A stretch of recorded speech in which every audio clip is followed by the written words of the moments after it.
కొన్నిసార్లు మనం కూడా ఫీల్ అవుతుంటాం, వాళ్ళ మాట ఇన్ని మేము పోయినప్పటి నుంచి మాకంతా అంటుంటాం. కానీ జాగ్రత్త, ఏం కాదు. దేవునికి స్తోత్రం. నువ్వు చెప్తే మేము నమ్ముకున్నామన్నా, నమ్ముకున్నప్పటి నుంచి మాకు ఇవి అంటే యోసేపే మీకు సాదృశ్యం. హల్లెలూయా. ఒక ప్రాసెస్, ఒక ప్రొసీజర్ గుండా దేవుడు తీసుకుపోతాడు ఎప్పుడు కూడా మనను. షార్ట్ కట్లు ఉండవు పరలోక రాజ్యానికి, నీ ఆత్మీయ జీవితానికి. నువ్వు తప్పకుండా తగ్గించుకోవాల్సిందే, నువ్వు పరిచారకుడిగా మార్చవలసిందే. ప్రతి దాంట్లో ఆయన అధికారానికి నువ్వు లోబడాల్సిందే, ప్రతి మాట ఆయన వినవలసిందే. దేవునికి స్తోత్రం. హల్లెలూయా. అయితే ఇప్పుడు ఏం జరిగింది? దేవునికి స్తోత్రం. ఒక్క రోజులో కాదండి ఆయన. ఆమేన్. హల్లెలూయా. ఆయన జీవితం అద్భుతం. ఏంటంటే ఇంట్లో ఉన్నప్పుడు కలలు కనేవాడు, కానీ ఎప్పుడైతే బయటికి వచ్చాడో ఇప్పుడు ఆయన లెవెల్ ఏంటో తెలుసా? కలల యొక్క భావాలను బయట మాట్లాడేవాడుగా మార్చబడ్డాడు. ఆమేన్. దేవునికి స్తోత్రం. ఇంటోళ్ళకి అది ఏం చేసిందంటే అసూయపడేటట్టు చేసింది. కానీ బయటకు వచ్చిన బయటి వాళ్ళకు ఆ కలల భావం చెప్తే అది వాళ్ళకి ఆశీర్వాదకరంగా మార్చబడింది. హల్లెలూయా. అందుకే రాజు ఏం చేశాడు? అతన్ని ప్రైమ్ మినిస్టర్ని చేశాడు, ప్రధానమంత్రిని చేశాడు. అనండి అందరు కూడా.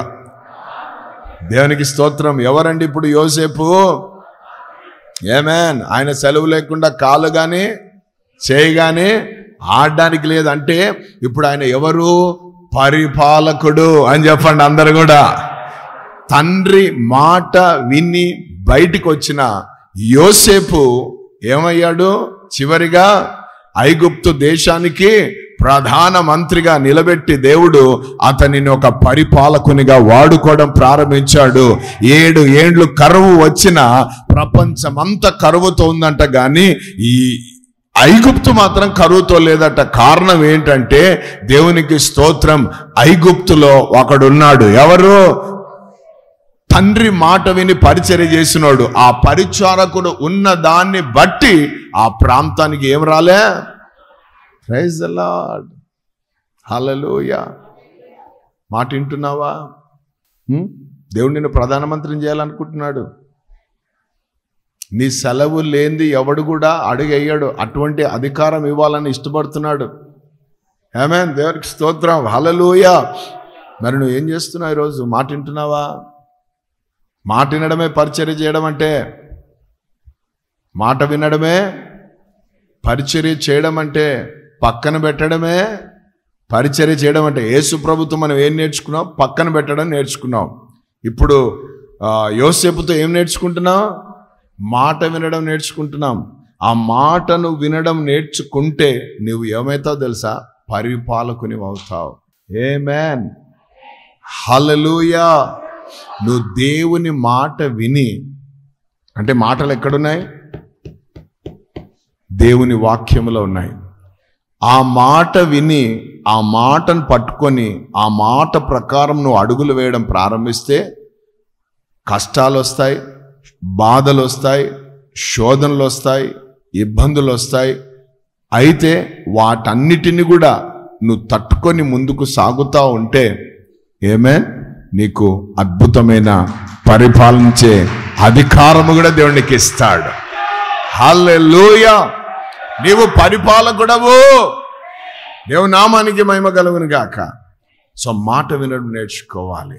దేవుని మాట వినాలి. ఆమేన్. భార్యలైతే భర్త మాట వినాలి. హల్లెలూయా. పిల్లలైతే తల్లిదండ్రుల మాట వినాలి. దేవునికి స్తోత్రం. సంఘమైతే సేవకుల మాట వినాలి. హల్లెలూయా. దేవుని నామానికి మహిమకరం గాక. ఉద్యోగస్తుడవైతే అధికారుల మాట వినాలా.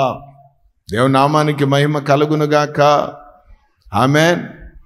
నాకున్న ఎక్స్పీరియన్స్, వానుకున్న ఎక్స్పీరియన్స్ ఏందని మాట వినడం నేర్చుకోవాలి. చిన్న పిల్లోడు చెప్పినా వినడం నేర్చుకోవాలి. అటువంటి వారిది అంటే రాజ్యం. ఆమేన్. నాకు అన్ని తెలుసులే అన్నావు అనుకో, నీకేం తెలియదని అర్థం. నేర్చుకోవాలని ఆశపడ్డావు అనుకో, నువ్వు జ్ఞానివని చెప్పబడతావు. ఆమేన్. దేవునికి స్తోత్రం. సో యోసేపు ఏమయ్యాడు? తండ్రి మాట విన్నాడు. విన్న దాన్ని బట్టి ఏమయ్యాడు? ప్రధానమంత్రి అయ్యాడని చెప్పండి. కరువు రానియకుండా చేశాడు. అనేకులకు ఏమయ్యాడు? అన్నదాత అయ్యాడు. దేవునికి స్తోత్రం. హల్లెలూయా. అందరు చెప్తున్నారు ఆ ఊర్లో రెండు చేతులు జోడించి, యోసేపు గారి దయ వలన మేము తింటున్నామయ్యా, లేకపోతే ఓయమ్మ ఇంత కరువునైనా, ఈ కరువు ఎప్పుడు చూడలేదు మేము, ఇంత కరువులో యోసేపు కదా ఆయన దేవుడు, అమ్మ ఆయన ద్వారా మేము అని అందరూ గనపరచడం పొగడ్డం ప్రారంభిస్తే యాకోబు ఇంట్లోకి వినబడింది ఈ వార్త. అప్పుడు యాకోబు వాళ్ళ బ్రదర్స్ అందరు కూడా ఎత్తుక్కుంటూ వచ్చినారు. దేవునికి స్తోత్రం. వచ్చి ఈయన ముందు అందరు చేతులు జోడించి నిలబడితే వాళ్ళని చూసిన వెంటనే అద్భుతం ఏంటో తెలుసా, వాళ్ళు చేతులు దులుపుకొని అయిపోయింది మా పని అనుకున్నారు. కానీ ఈయన మాత్రం గాయాలు పొందినోడు కదా, దెబ్బలు తిన్నోడు కదా, అన్ని వాటికి అనుభవాలు పోయినాడు కదా, వాళ్ళను గుర్తుపట్టాడు, అంత సులువుగా మర్చిపోలేదు. హల్లెలూయా. వెంటనే ఎవరా అన్నలు నేను చెప్పింది జరుగుతుంది కదా అని అనలేదు. ఆమెన్. వాళ్ళని చూశాడు, కొంచెం కఠినంగా మాట్లాడినాడు, చేశాడు. కానీ పక్కకు పోయి ఏం చేశాడు, ఓ కన్నీరు మున్నీరా ఏడ్చేశాడు. దేవునికి స్తోత్రం. హల్లెలూయా. మరి చివరిగా తను బయలుపరుచుకున్నప్పుడు వాళ్ళందరూ గడగడా వణికితే ఒకే ఒక మాట అన్నాడు. చూడండి అంత మంచి హృదయం కలిగినాడు. ఏమన్నాడు తెలుసా, ఈరోజు మీరు దుఃఖపడొద్దు, ఏడవద్దు, ఇట్లా మేము చేశామని ఏదో జరిగిందని ఫీల్ కావద్దు. ఎందుకు అంటే మనం ఆరాధించే దేవుడు ఎవరో తెలుసా, కీడులాగా కనిపిస్తుంది కానీ కీడు వెనక మేలులను దాచించిన దేవుడు ఆయన. ఆమేన్. సమస్తము మేలుగా మార్చిన దేవుడు ఆయన. దేవుని నామానికి మహిమ కలుగును గాక. మాట వింటే ఇన్ని ఆశీర్వాదాలు. హల్లెలూయా. నువ్వు ఎవరై ఉంటావు దేవుని మాట వింటే? పరిపాలకుడు అవుతావు. వాళ్ళు ఇట్లా అన్నారన్నా, వీళ్ళు ఇట్లా అన్నారన్నా, వాళ్ళు ఇట్లా అన్నారన్నా, అందుకే నువ్వు ఎక్కడ పోతున్నావు నీకే తెలియదు. అది కాదు, రెండు తలంపుల మధ్యలో ఎప్పుడు ఉండొద్దు. దేవుని మాట బయలుదేరిందా, ఇక ఇక్కడి నుంచి దేవుని మాట నీ దగ్గరికి వచ్చిందా, అదే ఫైనల్ అని దాన్ని నువ్వు పట్టుకొని ఇంకా అదే అదే అదే సమస్తం అదే అని నిలబడితే దేవునికి స్తోత్రం. కొన్నిసార్లు అనుకూలంగా కనబడదా మాట, నీకు ప్రతికూలంగా కనబడుతుందా మాట. ఆమేన్. అయితే నువ్వు తెలుసుకోవాల్సిన విషయం ఏంటంటే, ప్రతికూలంగా కనిపించినా నువ్వు దాన్ని అదే రీతిగా గట్టిగా పట్టుకుంటే ఆ ప్రతికూలమైనది అనుకూలంగా మార్చి దేవుడు నిన్ను విజయ ఉత్సవాలతో ఊరేగించి దేవుడు నిన్ను ఘనపరిచి నేను ఒక పరిపాలకుడిగా చేస్తాడు. Hallelujah. We are the rulers man. శత్రు బలమంతటి మీద దేవుడు మనకు అధికారం ఇచ్చాడు. దయ్యాలే లోబడుతున్నాయి, దయ్యాలే పరిగెడుతున్నాయి, దయ్యాలే వణుకుతున్నాయి. ఎంత లోకం అని చెప్పాలా నువ్వు? ఆమె దురాత్మల పైన మనకి ఇంత అధికారం ఇచ్చాడు దేవుడు. దేవునికి స్తోత్రం. వాటి మీద ఎంతమంది ప్రైమ్ మినిస్టర్లు కావాలనుకుంటున్నారు? అయితే దేవుని మాటేనో. దేవునికి స్తోత్రం. సో యోసేపు తండ్రి మాట విన్నాడు, అందుకే అతడు ఏమయ్యాడు? సమస్యలు వచ్చాయి కాదు, సమస్యలను అధిగమించే శక్తి కూడా దేవుడు ఇచ్చాడు తనకి. అతడు ఏమయ్యాడు? పరిపాలకుడిగా మార్చబడ్డాడు. అందరూ ఆమెందని చెప్పండి. బానిసగా పట్టబడిన వాడు ఇప్పుడు ఏమవుతున్నాడు? ఆ ప్రాంతంలో స్వదేశము కాదు అది. దేవునికి స్తోత్రం. పరాయి దేశము. పరాయి దేశంలో కూడా కదా శత్రువుల గమనలను కూడా ఆయన స్వాధీనపరుచుకొని ఏం చేస్తున్నాడు? పరిపాలిస్తున్నాడు. హల్లెలూయా. దేవుని నామానికి మహిమ కలుగును గాక. అట్టి కృప ఎప్పుడు మనకు కలుగుతుందంటే మనం పరిచర్య చేస్తే. అయితే ఒక మాట చెప్తున్నాను, నీ పరిచర్య ఎవరు గుర్తించారు? పాస్టర్ అమ్మ కూడా గుర్తించారు. ఎవరు గుర్తించారు? గుర్తింపు కోసం నువ్వు పరిచర్య చేసినావు అనుకో, ఎక్కడేసిన గొంగలు అక్కడే ఉన్నట్టు ఉంటావు. ఎప్పుడు పైకి పోవు, కిందికి పోవు, ఎప్పుడు న్యూట్రల్, బండి న్యూట్రల్. ఆమేన్. కానీ యోసేపు లాగా మాట విని ఆ దర్శనము, ఆ కళ, ఆ నెరవేర్పు వైపే నీ మనసు పెడితే నీ జీవితం చాలా అద్భుతంగా ఉంటుంది. ఆమేన్. దేవునికి స్తోత్రం. హల్లెలూయా. ఎవరికి తెలుసు ఇక్కడ నుంచి ఎంతమందిని దేవుడు ఎంత గొప్ప స్థితిలోకి తీసుకుపోతాడు. ఆమేన్. హల్లెలూయా. నథింగ్. ఆయనకు అసాధ్యమైనది ఏది కూడా లేదు.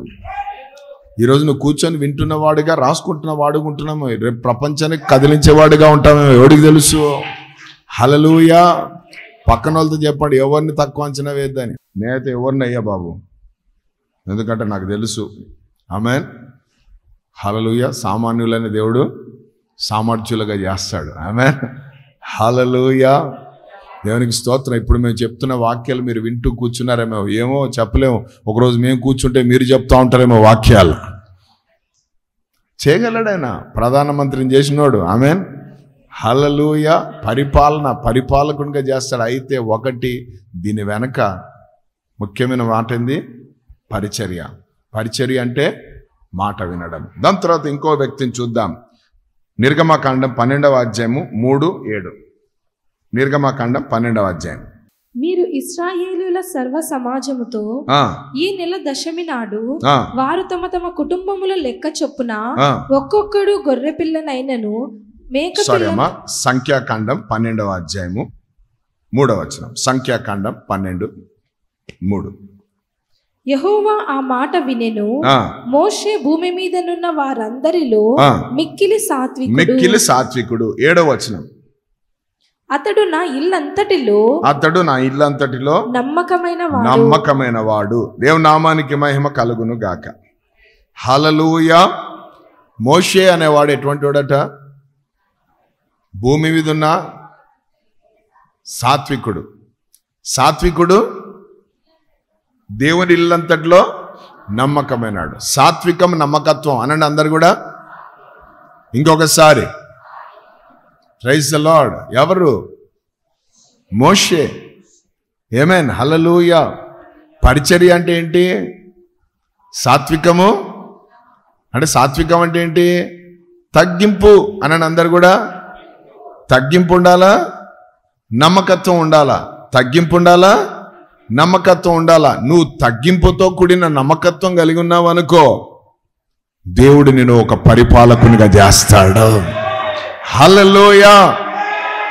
ఇశ్రాయేలును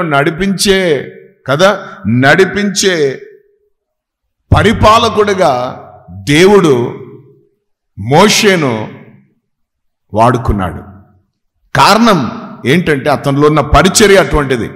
ఆ పరిచర్య ఏంటి అనంటే సాత్వికము, రెండవది నమ్మకత్వం, మూడవది ఏంటో తెలుసా? 14:5, 16:3, 44, 46 ఈ యొక్క మాటలన్నీ చూస్తే అతడు చేసినది ఏంటో తెలుసా? సాష్టాంగ పడేవాడు. అందరూ ఆమేన్ చెప్పండి. సాష్టాంగ పడేవాడు అని చెప్పండి. దేవుని యొక్క ఉగ్రత ప్రజల మీదకి రాకుండా దేవుని సన్నిధిలో సాష్టాంగపడేవాడు. ఆమేన్. ఈయనకు వ్యతిరేకంగా దాతాను, కోరాహు, అభిరామ అనేవాడు లేచి విర్రవీగినప్పుడు దేవునికి స్తోత్రం, వాళ్ళ ఎదుట కూడా సాష్టాంగపడిన సాత్వికం కలిగిన వాడు ఎవరు? మోషే. దేవునికి స్తోత్రం. ఏడ్చే వాళ్ళ ముందు పోయి సాష్టాంగపడ్డం అంటే మామూలు విషయమా? చెడ్డగా ప్రచారాలు చేసే వాళ్ళ ముందుకు పోయి సాష్టాంగపడ్డం అంటే అంత సులువా? అంటే అంత సాత్వికం కలిగినోడు, అంత తగ్గింపు కలిగినోడు. దేవునికి స్తోత్రం. ఎవరు? మోషే. భూమి మీద ఉన్న అందరికంటే సాత్వికుడట. రెండవది నా ఇల్లంతటిలో నమ్మకమైన వాడు. కాబట్టి సాత్వికము, నమ్మకత్వముతో కూడిన మనస్తత్వం కలిగిన వాడు మోషే. అందుకే ఇతన్ని దేవుడు ఏం చేశాడు తెలుసా? ఆమేన్. అరణ్యములో నడిపించే పరిపాలకునిగా దేవుడు వాడుకున్నాడు. ఆమేన్. పట్టణాలలో పరిపాలించడం వేరే, అరణ్యములో పరిపాలించడం అన్నది అంత సులువైన విషయం కాదు. అరణ్యాన్ని కూడా ఏం చేశాడు తెలుసా? మోషే సమృద్ధి అయిన ప్రాంతంగా మార్చేశాడు. హల్లెలూయా. వీళ్ళను అరణ్య మార్గముల గుండా తీసుకొని వెళ్తున్నప్పుడు దేవుని నామానికి మహిమ కలుగును గాక. ఈ దేవునికి ఎటువంటి పరిచారకుడిగా ఉన్నాడంటే అరణ్యములో సుమారు 30 లక్షల మంది దాహాన్ని తీర్చిన నాయకుడిగా ఉన్నాడు. 30 లక్షల మందికి కడుపులు నింపిన నాయకుడిగా ఉంటున్నాడు. దేవునికి స్తోత్రం. హల్లెలూయా. 30 లక్షల మందికి వేడి తగలకుండా, ఆమె 30 లక్షల మందికి చల్లదన తగలకుండా ఏం చేశాడు? కాపాడి నడిపించే నాయకుడిగా దేవుడు అతను వాడుకున్నాడు, పరిపాలకుడిగా వాడుకున్నాడు. దేవుని నామానికి మహిమ కలుగును గాక. దేవుడు ఎంత ఇన్వాల్వ్ అయినాడంటే ఈ దాతాను, అభిరాము, కొరావు అనే వారు ఇతనికి వ్యతిరేకంగా మాట్లాడుతుంటే ఒక్క నిమిషం మోషే నువ్వు పక్కకు జరుగు, మొత్తం వీళ్ళందరూ లేపేస్తా అన్నాడు. అంటే అంత సీరియస్ గా దేవుడు అతని విషయంలో ఇన్వాల్వ్ అయి ఉన్నాడు. దేవునికి స్తోత్రం.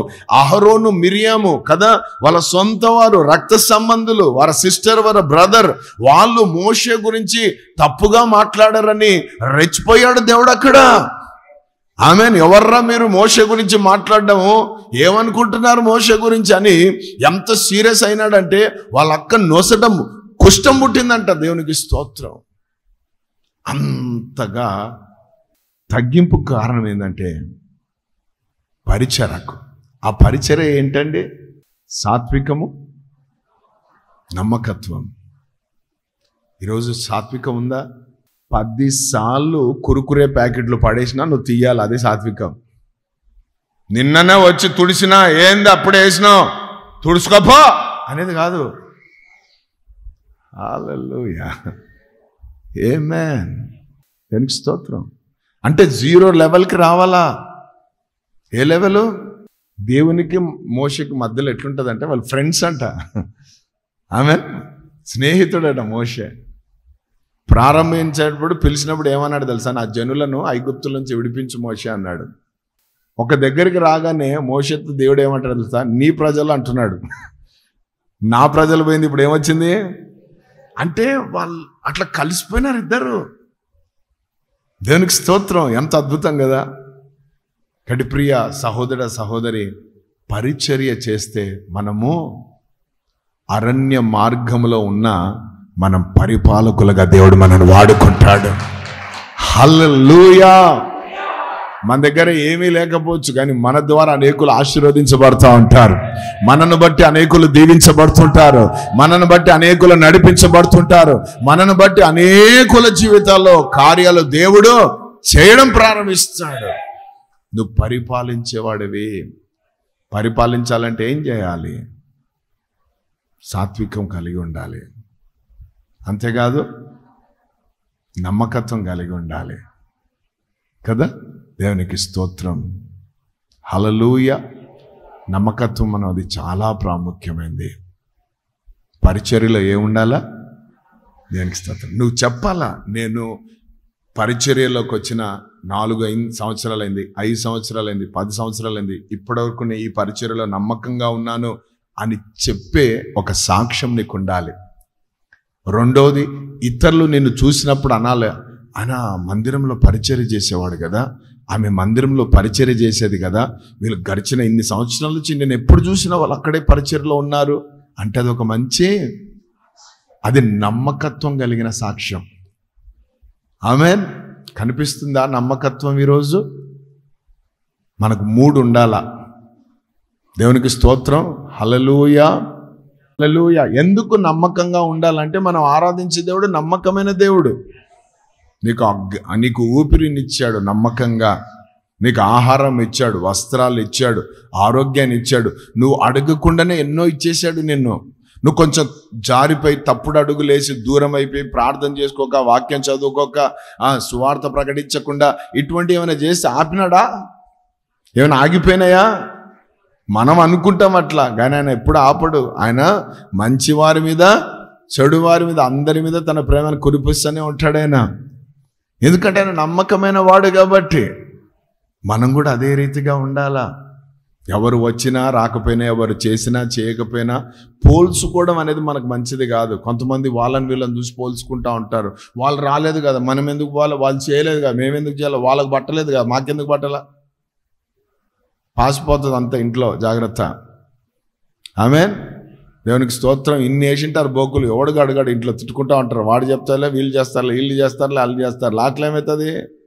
పక్కింటి వాళ్ళు అంటారు, ఏందమ్మా దుర్వాసన వస్తుంది ఇంట్లో నుంచి అంటారు. ఎందుకు వచ్చినా కూడా సంసారం రోడ్డు మీదకి పోతుంది. అట్లా కదా, నమ్మకమైన వారికి కావాలా. హల్లెలూయా, హల్లెలూయా. దేవుని నామానికి మహిమ కలుగును గాక. మనకి ఏం నేర్పించాడు? పరిచర్య చేయించుకోవడానికి రాలేదు నేను, పరిచర్య. ఎంతమందికి పరిచర్య చేసి వెళ్ళిపోవాలనుంది ప్రభు దగ్గరికి? ఎంతమందికి పరిచర్య చేయించుకొని వెళ్ళిపోవాలనుంది? ఆమేన్. దేవునికి స్తోత్రం. హల్లెలూయా. కాబట్టి ప్రియ సంగమా, సాత్వికం కావాలి పరిచర్య అంటే, నమ్మకత్వం కావాలి పరిచర్య అంటే. నువ్వు ఎంత నమ్మకంగా ఉంటావో దేవుడు నేను అంత ఎక్కువగా రేపు పరలోకం పోయినాక అదే అడిగి చెప్పేది, ప్రభు నేను నీకు ఇన్ని తలాంతులు ఇచ్చాను కదా, నువ్వు ఏం చేసావు అంటాడు. 5 ఇచ్చావు నైనా, 5 తెచ్చాను నైనా అన్నావు అనుకో, బలా నమ్మకమైన. Praise the Lord. హల్లెలూయా. మీలో ఎన్నో పరిచయ గుణాలు ఉంటాయి, మీరు నేర్చుకోవాలా, తెలుసుకోవాలా, బయటికి తెచ్చుకోవాలా. మీ పిలిపేంటో మీరే ఎరగాల. సండే స్కూల్ పరిచయం చేసే టాలెంట్ ఉంటుంది మీకు, యూత్ మధ్యలో పరిచయం చేసే టాలెంట్ ఉంటుంది మీకు, వర్షిప్ చేసే పరిచయ టాలెంట్ ఉంటుంది మీకు, మైక్ సౌండ్ బరువులు మోసే టాలెంట్ ఉంటుంది, కూరగాయలు కోసే టాలెంట్ ఉంటుంది, వంటలు చేసే, ఇవన్నీ దేవుడిచ్చిన టాలెంట్స్ ఇవి. వాటిలో మనం ఎంత నమ్మకంగా ఉన్నామనేదే కావాలి ఇప్పుడు ముఖ్యమైన విషయం. హల్లెలూయా. దేవునికి స్తోత్రం. నేను చాలాసార్లు గమనిస్తుంటాను ఏంటంటే, పాపం టాలెంట్ లేని వాళ్ళు రానోళ్ళేమో ఎంతో చేయాలని ఆసక్తితో పరుగులు తీస్తూ ఉంటారు. వచ్చిన వాళ్ళేమో మొబ్బు పట్టి పండుకొని ఉంటారు. అది చూసినప్పుడు నిజంగా చాలా బాధ వేస్తుంది. అరే ఏంటి ప్రభా ఇదని. దేవునికి స్తోత్రం. ఓయి నిద్రపోతా అని పిలవబుద్ధి అవుతుంది నాకు, ఓయి సోమరి అని. ఏమే దేవునికి స్తోత్రం. నువ్వు పక్కన పెడుతున్నావంటే పరిచర్లో ఉన్నావని అర్థం. ఆమెను మాట వింటున్నావంటే నువ్వు పరిచర్లో ఉన్నావని అర్థం. దేవునికి స్తోత్రం. నీవు సాత్వికుడిగా ఉండి నమ్మకత్వంగా ఉన్నావంటే నువ్వు పరిచర్లో, అది ఏ పరిచరైనా సరే. దేవుని నామానికి మహిమ కలుగును గాక. ఈ ఒంటి పరిచరైనా సరే, నీ ఇంటి పరిచరైనా సరే, నీ సంఘ పరిచరైనా సరే, నువ్వు ఎక్కడైతే ఉన్నావో ఎంప్లాయీగా అక్కడైనా సరే, నువ్వు ఎక్కడ పని చేస్తున్నా అక్కడైనా సరే పరిచర్య చేయడం మనము నేర్చుకోవాలి. దేవుని నామానికి మహిమ కలుగును గాక. హల్లెలూయా. ప్రభు ఈ మాటలు ఆశీర్వదించి దీవించును గాక. ప్రార్థన చేసుకుందాం. పరిచారకులే పరిపాలకులు. దేవునికి స్తోత్రం. Hallelujah. Oh wonderful God. Thank you Jesus. నీవు నమ్మకంగా ఉంటే అనేక వాటిపైన దేవునికి అధికారం ఇస్తాడట. Thank you Lord. చిన్న దాంట్లోనే మనం నమ్మకంగా లేకపోతే గొప్పవి మనకు దొరకవు. దేవుని బిడ్డ, చిన్న విషయాలే దేవుడు చూసేది. చిన్న దాంట్లో నువ్వు ఎంత నమ్మకంగా ఉన్నావో చూస్తాడు దేవుడు. నువ్వు ఏదో హడావుడి చేయడం కాదు. Thank you Lord. మాట వింటున్నావా, అది దేవుడు చూస్తాడు. Thank you Lord. హల్లెలూయా. పక్కన పెట్టావా ప్రభు యొక్క రాజ్యం కోసం, అది ప్రభు చూస్తాడు. నువ్వు దేన్నైతే ఎక్కువ ప్రేమిస్తున్నావో, దేనికోసమైతే నువ్వు ప్రయాసపడుతున్నావు, దేన్నే ఎక్కువ, అవన్నీ నువ్వు పక్కన పెడితేనే. అందుకే అన్నాడు పేతురుతో, వీరందరికంటే నువ్వు నన్ను ఎక్కువగా ప్రేమిస్తున్నావా అని. సరే, రోజు ప్రభు ఆ ప్రశ్న నిన్ను అడుగుతా, నువ్వు ఏం చెప్తావు జవాబు? సాత్వికంగా, నమ్మకత్వంగా, తగ్గింపుతో కూడిన మనస్తత్వంతో ఉంటే అది నీకు గొప్ప పరిచర్య. ఆ పరిచర్య నిన్ను పరిపాలకునిగా చేస్తుంది. యేసయ్య పరిచారకుడిగా ఉన్నాడు కాబట్టి రాజులకే రాజుగా, ప్రభులకే ప్రభుగా మార్చబడ్డాడు. యోసేపు పరిచారకుడిగా ఉన్నాడు కాబట్టి అతడు ప్రధానమంత్రిగా మార్చబడ్డాడు. మోషే పరిచారకుడిగా ఉన్నాడు కాబట్టి అతడు అరణ్యములో ఏ కొరత కొదవలేని సంపూర్ణమైన ఆశీర్వాదాలతో నింపి నడిపించే ఒక గొప్ప నాయకుడిగా దేవుడు అతను నిలబెట్టుకున్నాడు. కాబట్టి ఈరోజు నువ్వు ఎక్కడున్నావు ఒక్కసారి నిన్ను నువ్వు పరీక్ష చేసుకో ప్రియ సంగమా. ప్రభు మనతో మాట్లాడుచుండగా ప్రార్థన చేసుకుందాం. పరిశుద్ధుడా, ప్రేమ కలిగిన మా గొప్ప తండ్రి, ఈరోజు పరిచారకులే రేపటి పరిపాలకులని మీరు మాతో మాట్లాడారు. మీకు వందనాలయ్యా. ఈరోజు మేము ఎంత పరిచర్యలో ఉంటామో, మేము పరిచర్యలో ఎంత సాగుతామో అదే మమ్మల్ని పరిపాలకులుగా చేస్తుందని మీరు మాతో మాట్లాడారు. మీకు వందనాలు. మీ ప్రియ కుమారుడైన యేసును మా ముందు పెట్టారు, యోసేపును మా ముందు పెట్టారు, మోషేను మా ముందు పెట్టారు. ప్రభా నాయనా, వారు పరిపాలించేవారుగా ఉన్నారు తండ్రి. కారణం వాళ్ళు పరిచారకులుగా ఉన్నారు కాబట్టి ప్రభా ఈరోజు మేము కూడా అట్టి స్థితిలో మమ్మల్ని మార్చమని ప్రార్థిస్తున్నాను నాయన. యేసయ్య, అటువంటి మంచి గుణ లక్షణాలతో మమ్మల్ని కట్టమని ప్రార్థిస్తున్నాను నాయన. మీ యొక్క రాజ్యము మాటలతో కాదు, అది శక్తితో ఉందని మీ వాక్యం సెలవిస్తుంది. క్రియలు లేని విశ్వాసము మృతమని మీ వాక్యం సెలవిస్తుంది. క్రియారూపంలో మిమ్మల్ని ప్రేమిస్తున్నామన్నది మేము ప్రకటించడానికి మీ కృప మాకు దయచేయమని ప్రార్థిస్తున్నాను. విత్తబడిన మాటలు అందరి హృదయాల్లో నీరు కట్టి ఫలింపచేయమని మీకే స్తుతి, ఘనత, మహిమ, ప్రభావాలు చెల్లిస్తూ యేసుక్రీస్తు అతి పరిశుద్ధమైన నామములో ప్రార్థిస్తూ వేడుకుంటున్నాం మా పరలోకపు తండ్రి. Amen. Amen. Praise the Lord. Hallelujah. ప్రభు మిమ్మల్ని ఆశీర్వదించి దీవించును గాక.